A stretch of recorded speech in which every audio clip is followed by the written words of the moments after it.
Welcome to the Midlife Mix, the podcast where food, fitness, and real life come together. I'm Jo, a women's health and fitness coach specializing in menopause and midlife, here to help women feel stronger, healthier, and more confident as their bodies change. And I'm Lana, a chef and culinary medicine coach, passionate about helping women nourish their health through simple, delicious food that actually supports the stage of life. This is your safe space where you can expect honest, unfiltered, and sometimes raw conversations about midlife. We talk about the things that often get brushed over: hormones, energy, weight changes, food, movement, and mindset, all without judgment, perfection, or pressure. This isn't polished or perspective. It's real, refreshing, and rooted in experience, science, and compassion. So whether you're navigating perimenopause, menopause, or simply want to feel better in your body, you're in the right place. Welcome to the Midlife Mix. So our subject today is a subject that is the frustration of many a midlife woman. Something that I think many of us are going to experience as we approach midlife. So some weeks ago, we put out a poll and asked our followers, what was the subject that you really wanted us to cover, right? Yeah. And guess what came out on top? No pun intended. Belly fat was the number one subject that you wanted us to cover. So yeah, that roll of fat that we find that just like appears what seems like overnight. So Lana and I are going to dive into this subject. We're going to talk about what that fat actually is. Are there any health risks with having this increased fat? Yeah. And why it happens, but more importantly, what we can bloody well do about it. So before Lana and I get really stuck into this topic, I just want to share with you here some facts, because I want you to understand that none of us are immune to this. Yeah, exactly. Yeah. We're all going to go through it. We're all going to go through this. Now, this happens to about 65% of women actually have abdominal obesity between the ages of 40 and 59. So there's really high numbers there. Yeah. And the striking thing for me was women gain on average 1.5 kg every year during that peri and the postmenopause That's years, insane. right? That's really significant. So in essence, I think what we're trying to say is that it's happening to most of us. Yeah. Isn't it, Lana? Yeah, and that's a long period. I mean, from perimenopause to menopause, that's like almost 10 years. Exactly, yeah. So yeah, I mean, it can be frustrating and upsetting, especially, you're standing in front of the mirror and you're looking down at your body and wondering, why is this happening to me? And I know, you can say, oh, don't hate on your body and embrace the change. It's easier said than done.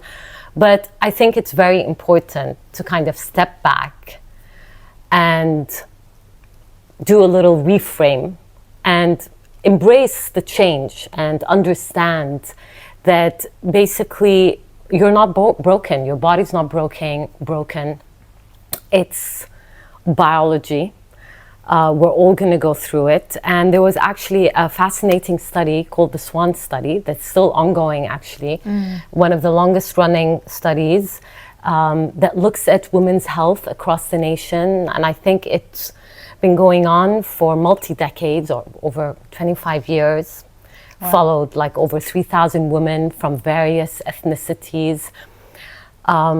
So they looked at their biology, their emotional, physical health as well, gathered blood samples and urine samples. And obviously a lot of, they came up with the results that yes, most women going through perimenopause and menopause suffer hot flashes and poor cardiovascular health over time.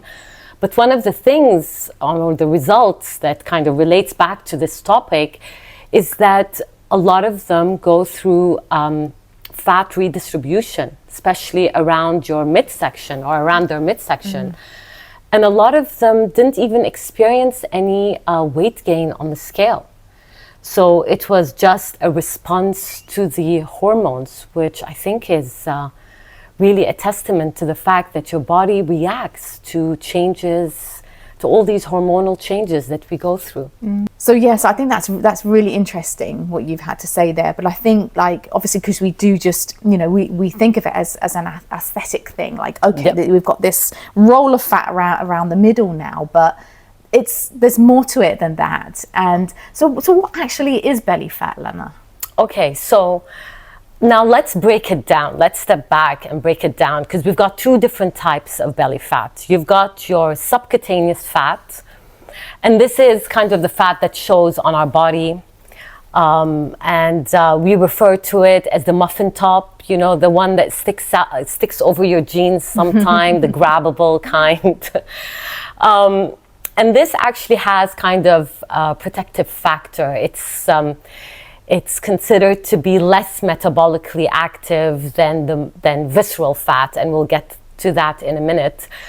And so because subcutaneous fat has a lot of estrogen receptors, it actually protects us in the sense that it makes us more insulin sensitive, which in a way protects us against insulin resistance. And it is seen more of like an energy reserve for us, especially during our reproductive years. And because it has a lot of estrogen receptors, it kind of increases our insulin resistance. While visceral fat, on the other hand, is it's actually stored deeper into your abdominal cavity, which... Don't worry about that. That's just our doorbell. Carry on, Lana.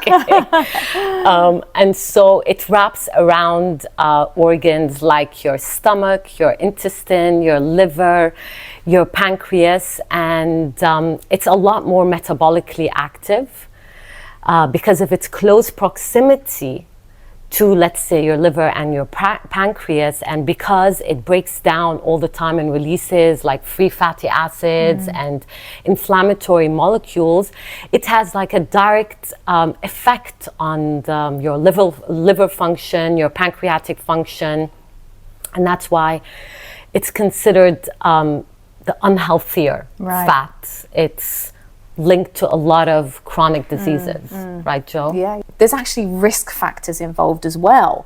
And we know that this visceral fat that Lana has spoken about is actually one of the main drivers of chronic disease and aging.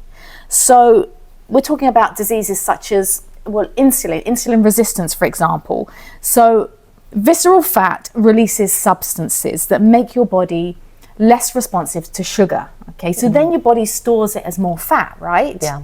So when that happens, this in turn can actually give you more susceptibility to being diagnosed with something like type 2 diabetes, or you might even find that you're actually borderline diabetic. I hear that a lot now from women that are going through peri and post-menopause. They're suddenly, I've never had a problem with my blood sugar, and now I've been diagnosed as being pre-diabetic or perhaps having diabetes. So these are strongly linked to increase in belly fat. Now, this in turn is directly linked to your cholesterol as well, right? So again, we see this blood marker start to creep up as we go in midlife. We suddenly get diagnosed with a higher cholesterol reading than we have ever had before. So we know that a higher waistline is directly linked also to heart disease. Another statistic that I just want to highlight here is that when you have an increase in abdominal fat, now listen to this, in your 40s, it can make you 3 times higher with developing, or 3 times higher the risk, I should say, of developing Alzheimer's and dementia. And that is really, really shocking to me, because we know that the number 1 killer of women is heart disease, but it's also But dementia. it's also, yeah. It's a scary thought. Yeah. And the thing also I wanted to say about visceral fat, back to your the weight gain of the 1.5 kilos over between perimenopause to menopause, that your visceral fat can also increase from anywhere from 5 to 6% to 15% over the 10 years. And how do we measure it? Well, yeah, that's the thing. Well, the best way to measure it, obviously, is to do get on, the in-body machines at the gym, because I think that is the most accurate way of measuring body composition, your muscle to fat ratio. And if you don't have access to one of these machines, then just a simple using a tape measure to measure around your waist and around your hip. And then dividing that number, and basically for women to be considered low risk, they'd have to be around 0.8 centimeters and less than that. Okay. But there's also that concept where the normal weight obesity, where you look fine, you look great on the scale, you don't have any fat on the outside that is clearly visible, but that you're not necessarily immune, because we do go through body composition changes, and that's where a bioimpedance scale is bioimpedance machine is very important, because that's going to show you the amount of fat that you have, in your body in relation to your muscles. Yeah. And a lot of people can have a really high percentage, over 30%. And that's considered pretty. So get that tape measure out, yeah. Basically, or get yourself on the in-body machine. If you can get access to one of those. Yeah. I mean, so we've talked about what belly fat is.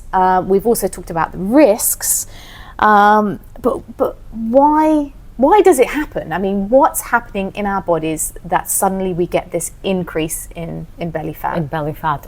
Okay, so let's start off by talking about estrogen, our female sex hormone. Now, estrogen has so many roles besides reproductive health. We've got estrogen receptors in our brain, our bones, our muscles, liver, pancreas, our skin, our gut lining, and our fat cells. And in today's case, we're going to discuss the two types of estrogen. We've got estradiol, and we've got another type called estrone. Now, estradiol, as we know, is the dominant estrogen up until our reproductive years. So what ends up happening is that there's a conversion process that happens in our fat cells. They contain a kind of enzyme that converts our androgens, because we make estrogen in our ovaries, but we also make a group of hormones called androgens, which also includes our testosterone, which are made in our ovaries and our adrenals. And so this enzyme converts these androgens into a different type of estrogen, the one I discussed earlier, called estrone. And that is a weaker form of estrogen. It's not as dominant as your estradiol. And because it's not as dominant, or it's weaker, our body basically has to increase our fat storage to support that conversion process and to make sure it ramps up kind of all that healthy estrogen activity in our body. And since, as we earlier discussed, visceral fat is already metabolically active, so naturally, where does all that fat accumulation happen? Around our midsection. And that is why the drop of estrogen kind of leads to that development of fat around our abdomen. It's just that response, basically, in that conversion process. That direct sort of decrease in estradiol is also having lots of other effects, right? It's Yeah. not just the increase in weight around the midsection. It affects our brain. It affects right? our brain, yeah. It affects, so it dulls. So again, like I said, we have estrogen receptors in our brain, which keeps our dopamine and our serotonin levels healthy. And so when there's a drop in estrogen, that activity is not as powerful. You know, we don't have enough dopamine, we don't have enough serotonin, our cortisol levels might increase. And so the body needs that extra boost, you know. So what it does is that it resorts to like sugar and carbs, and so you end up craving more. So it's craving. also the appetite starts to change. The appetite, it also affects your hunger hormones, your satiety hormones. So you're always hungry, you're not satisfied enough. You need that pick me up. I hear from a lot of women that, you know, that say, now, like I feel in my 40s or my 50s, I crave sugar a lot more than I used to. Yeah, So and now you know why. Yeah. you're declining hormones. Yeah, you're declining hormones, basically. Yeah, I mean, and it's not just that, is it? I mean, obviously, like, we've talked about there's many symptoms. You know, you can have your night sweats, your moods are just all over the place as well. You know, your joints are going to be aching a lot more. So, and that really kind of like leads on to, you know, the reasons sort of why you got this build up in fat, because you may be less active than you were before, because number one, your mood's not right, you just don't feel like it. Yeah. But you're actually not feeling great. You know, your sleep is affected, your joints are affected. So you know, that in turn will lead to sort of less activity as well, won't it? So, I mean, sometimes it's the last thing you want to do is show up at the gym, right, you know, or work out. So what do you think? How can we go about it? Well, okay, so I mean, we've discussed why it happens. What can we do about it? Well, the number one thing that, you know, I'm going to keep, you know, preaching from the mountaintops is that you need to start strength training. And I'm not talking about the 1 and the 2 kg dumbbells, the 1 or 2 right? pink you dumbbells. need to start strength training with a purpose in getting stronger and really seeing your strength improve over time. So not going into the gym or doing a range of exercises that you literally, you know, you go into the gym, if you're going to the gym, and you do like a round of exercise, a round of the machines, this one, and then you leave. You need to have more structure, right? You need to have a plan. You need to have a plan. And one thing I will say is, if possible, and if your sort of budget allows, is to get with a good strength training coach, because you need to learn the fundamentals and you need to learn technique. You need to learn how to do things properly. But you need to understand the importance of strength training and the specific kind of exercises that are really sort of your bread and butter of getting stronger.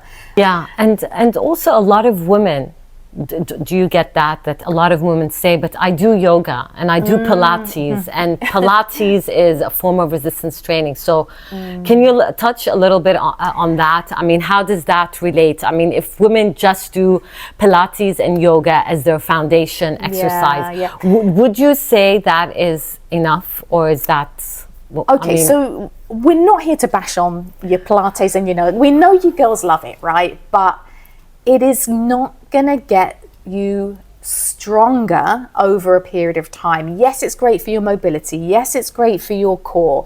It's going to give you some resistance training benefits, but it's not strength training. It's not what we call where we get hypertrophy of the muscle. So the muscle gets stronger over time. If you're a complete beginner, you're going to see some changes, but over time, you really want to think about getting stronger and lifting a heavier weight through the weeks, through the months, and you don't get that with Pilates and you don't get that with yoga. There's a place for it, but it's not going to give you the result that you need to really improve and increase your muscle. And muscle, my friends, is your friend. Don't be scared of getting bulky, because that ain't going to happen. We've been strength training for years, right? Do we look bulky? No, we don't. It takes forever to build muscle. It takes a freaking long time, and it takes consistency and hard work and dedication. So strength training is key, right? Hold on to that thought, because you know what? You're losing muscle.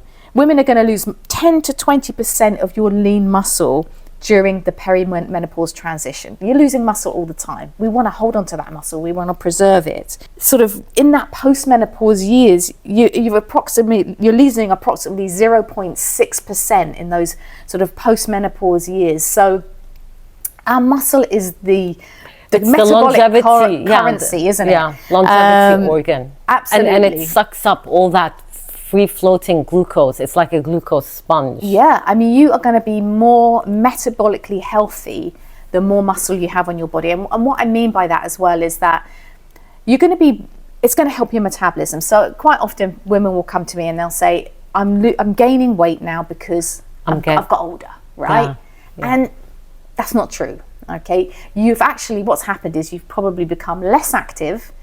You've lost muscle. You're less active because you're depressed and your joints are aching and all of that.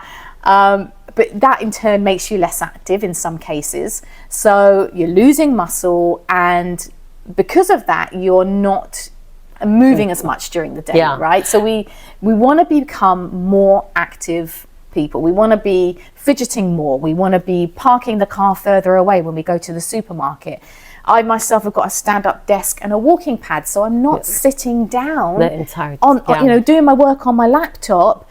I'm now standing up, or I'm walking on the walking pad when I'm on a phone call, or pacing around the house, because you need to become more active. It's going to help you so much, isn't it? Yeah. And I don't think we can neglect protein. Okay, so again, we're going to talk about this now. So you want to preserve our muscle. How do we do that? Well, we know that we need more protein as we get older. The way that we preserve that muscle on our body is by eating more protein. We need more protein, not less. We actually need about 1.8 grams of protein per kilogram of body weight. And in some cases, if you're really active, right, you might need more than that. Yeah? And it's always great to kind of aim for more, because there are some days you will not hit your protein target. So if at least you're meeting that target 80% of the time, 90% of the time, then you're kind of in a good range. Yeah, that's a really good tip, actually. Some days aim for more. You have to really try to make a conscious effort to figure out how much you're getting. So I think we're going to talk a little bit about tracking as well, a little bit in a little while. Yeah. But in terms of what else we can do, Lana, in trying to reduce this extra fluff that we've got now, what else is really effective? Okay, so I really believe in being in a calorie deficit. And I'm not saying, the calorie in versus calorie out, just reduce your calories. I'm talking about being in a calorie deficit, but while maintaining your macros and managing your macros. So making sure, like Joe said, hitting that high protein, hitting your carbs, making sure you're eating enough carbs as well, so that you allow your proteins to do the job they're meant to do, and not kind of compensate for the sake that you're not eating enough carbs. And that you have also a healthy range of fats, because we need fat in our body for a lot of functions. So you want to make sure that your meals are like high volume meals that are very nutrient dense and are satisfying while being in a calorie deficit. And people, this is possible. And it's usually done by eating a lot of fiber. And basically, if you're not tracking, honestly, I really thought I was someone who ate fiber, because I love my fruits and vegetables. Yeah. But it's only until I started tracking that I realized on a normal day, let's say, I wouldn't get more than maybe 12 grams. Wow, 12, that's low. that's really low. Yeah. I mean, if I'm not intentional, and that means adding, let's say, over like 150 grams of berries, let's say, in my smoothie or in my oatmeal in the morning, and then have around 200 grams of vegetables, but really measuring out, because I don't know what 200 grams looks like, or I didn't know then. Making sure that I have a snack as well that's also high in fiber, making sure that I have fiber at dinner. So when you track and you punch in all of your details, you realize you really have to go out of your way to include There's fiber. There's just no way of knowing every otherwise. meal. I mean, for example, yesterday, okay, maybe I didn't have enough. I had a bit of fruits in the morning with some yogurt, and then for lunch, okay, I was out, I had a sandwich, and by the time I got home, I was only at 6 grams. At 4 in the afternoon, I was only at 5 grams of fiber. Yeah. And I had to make up for it, like really fast. Yeah, and I'm primarily plant-based as well. And once I started I thought, yeah, I'm definitely nailing the fiber. You know, that's pretty much all I eat is plants.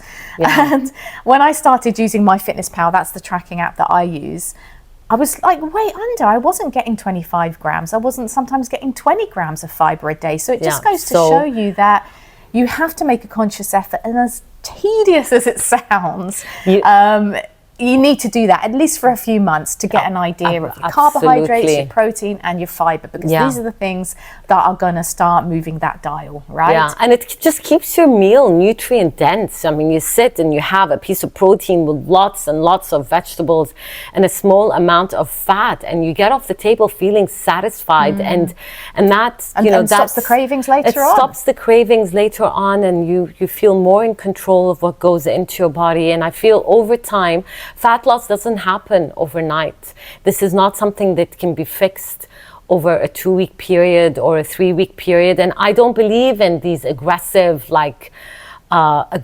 calorie deficits. And they don't work long term, because you end up messing up your metabolism, and then the weight will come straight back on. Yeah.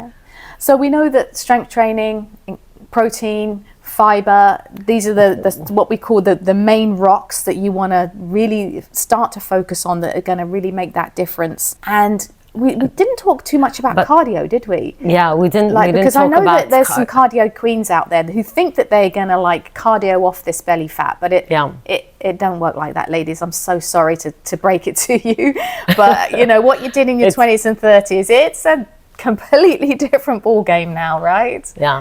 I mean, cardio is, it's basically, it shouldn't be for fat loss. It really should be for your cardiovascular health, especially that we're not we saying know, don't do it. Yeah. We just need to change how we're doing it, right? The intention behind it, you want to do cardio for fat loss. You want to do your zone 1 cardio. And then you want to be doing some sprint training as well, sprint interval training, where that's really good for your heart health, for your endurance training. And I think I think a lot of women will probably think, sprint training? There ain't no way I'm doing sprint training now. Well, I mean, you slowly work towards it. It's not something you get on the treadmill. It could be a really fast walk, the interval training, fast walk, slow walk, fast walk, slow walk. That's also classed as interval training. You have to meet yourself where you're at, obviously, depending on your current level of fitness. And then you have to build up from that. Yeah, absolutely. Yeah. So we've talked about those, main rocks, as I call them. What about HRT, hormone replacement therapy? I think HRT is definitely a tool that should be considered in that women can actually rely on or fall back to if they're really struggling. I'm a fan of HRT. I'm on HRT. And I don't feel that I'm going through menopause at the moment. It's been super supportive. Yes, it's a continuous journey of trying to figure out the right dose that has been good for my body. So there's a lot of experimentation with the doses. It's not something that happens overnight. But when I made that decision, I wanted it to come from a place of, not a place of fear. So I did my research and did a lot of reading, followed the science, and then decided whether it was a good fit for me or not. And I feel that women should kind of read up and do the research and do the, listen to the podcasts and not make decisions based out of fear or like peer pressure, because there's a lot of backlash that, why are you on HRT and try to thug it out the natural way, and I don't believe that should be. No, absolutely. It's definitely something that you should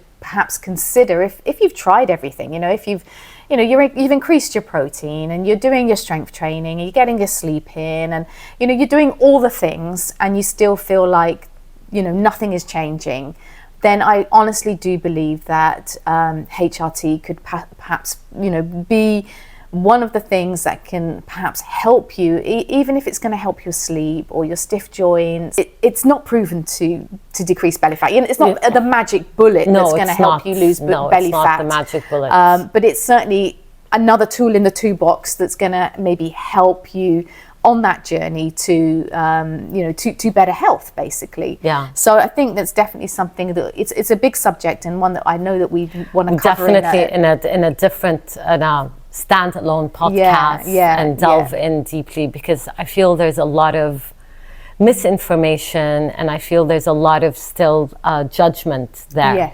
Judgment against HRT.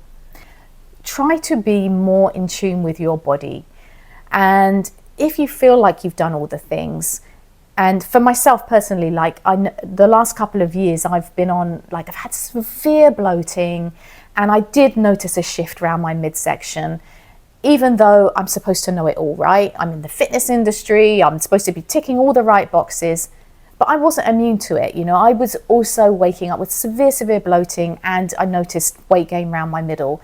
So I had to go a little step further and go into a bit more testing. So I did lots of microbiome testing, a GI map test to find out exactly what was going on. I tried HRT as well, and for me, I wasn't metabolizing the hormones and I was actually feeling worse with it. I think the message here is that sometimes you need to delve a little bit deeper, right? And the microbiome also plays your microbiome also changes. I mean, you've got receptors on your gut lining, so that also affects. Yeah, I mean, you get new food sensitivities, so things that you were able to eat before, you suddenly find you can't. I mean, you're not able to digest these foods anymore. Yeah. I mean, even with alcohol. You don't with me, I just don't I don't metabolize it like I used to. So sometimes I choose just not to drink. So I think what we're really trying to get across is that we don't want you to fight your body, right, Lana? We want you to just give yourself some grace. Give yourself some grace, accept some of the changes, and ultimately work with it. We really hope you've enjoyed this discussion as much as we have, and if you do have any questions at all, obviously we'd love to hear from you, and obviously anything we've spoken about today, some of the statistics and the research that we've touched on, you'll be able to find that in the show notes. And what's coming up, Lana, for our next episode? So we're going to be discussing peptides, GLP-1s, Ozempic, Mounjaro, BPC 157, all of these. It's a minefield, and for me, I find it a very confusing one, and one that I'm not very well informed. Exactly. So it will be an education for both of us as well. Yeah, definitely. And we're going to have a guest speaker, aren't we, for that one? So that'll be really really exciting. Yes. So join us for the ride, and we'll see you on the next episode of the Midlife Mix. See you. Thanks for listening to the Midlife Mix. If you enjoyed this episode, follow or subscribe so you don't miss what's coming next.